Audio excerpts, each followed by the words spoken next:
Okay, this is the last bit for Unit 6. Apparently I have a couple of extra minutes to go because I didn't quite get everything I was going to say in on time. So when we last left off, I was saying I wanted to talk a little bit about Kehinde-Wiley. Since I have some extra time, I'm going to discuss just very briefly one of these pieces, Ai Weiwei's Sunflower Seeds, as a work of political art.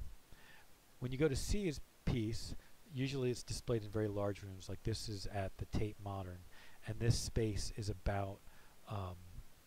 about almost as long as a football field, not as wide, but almost as long as a football field, and it's completely filled, about a foot deep, with sunflower seeds. And as you walk across it, it makes a crunch, crunch, crunch sound as you're walking across the sunflower seeds. But you realize it's not exactly the sound that sunflower seeds would make. So if you pick them up and you feel them in your hand, you will realize that they are not actually real sunflower seeds. Every single one of these sunflower seeds is a handmade and hand-painted piece of porcelain. That every one of these sunflower seeds is a ceramic sculpture, and that you're working across this field. In fact, actually, Ai Weiwei hired an entire village in China to work on these sunflower seeds for numerous years to produce all the thousands and thousands, potentially millions of sunflower seeds.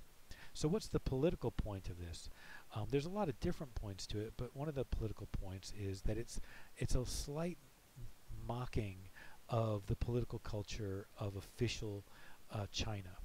If you may not know, but Mao often described himself, Mao, who was the leader of communist China back in the 60s, he often described himself as the sun, and that China was the sunflower, right? That as wherever Mao moved to, the sunflower, right? Wherever the sun moves to, the sunflower follows. So wherever Mao moves to, China will follow. So as Mao came up with new ideas of where China needed to go, China would turn to him, right? So the idea also is that China turns to the sun, turns to Mao for all of its life, all of its meaning, right? It gets everything from the sun. So Ai Weiwei is kind of spinning that a little bit, in that he's using the sunflower, but he's also, by making such a huge mass of them, it becomes kind of a symbol of the multitude of China. So the political content of the piece is both, in a way, a political warning to the West of the scale and the size of China. It's also a political critique of the current government of China. It's subtle and complex, but it is political. Anyway, getting back to Kehinde-Wiley, which is where I said I was going to end. I really am a big admirer of his portrait work, of his paintings, and these paintings may not at first seem to be all that political, but one of the things he's doing, that's very kind of unique and specific to the painting, is that he is always taking compositions from famous paintings. Oh, I went too far on that one. Like famous European paintings, and then he's reconsidering them with contemporary people. Mostly, at first it was people from his own life, and then over time he's kind of expanded that, where he is using models from all over the world, but almost always people from what you might describe as the African diaspora.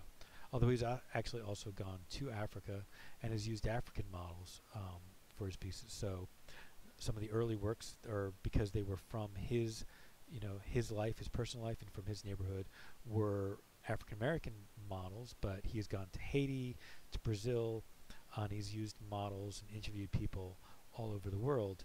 But one of the main kind of political contents here is to get us to rethink the imagery of power that's built into a lot of these war horses, quite literally, of European painting, right? And to rethink those tropes, to see them and to see their as kind of creating senses of power. I wanted to end with this slide. It's one of my favorite pieces to show in the Art and Power lecture. I am, as you probably noticed, I've already shown like at least 3 Jenny Holzers. I am a pretty big Jenny Holzer fan, and I feel like there's probably not a more subversive political work than this piece is. You know, one of the problems that all artists face is when they try to attack power. Are they really just serving the powers that be? And I feel like in this painting, because she's really the power that be here that she's addressing is us, right? Is democracy and capitalism, not the system of capitalism, but us, the enactors of capitalism, right? We are the thing that's being critiqued. Our own desires is what's being critiqued. Okay, that's the end of this lecture. All right, see you in Unit 7.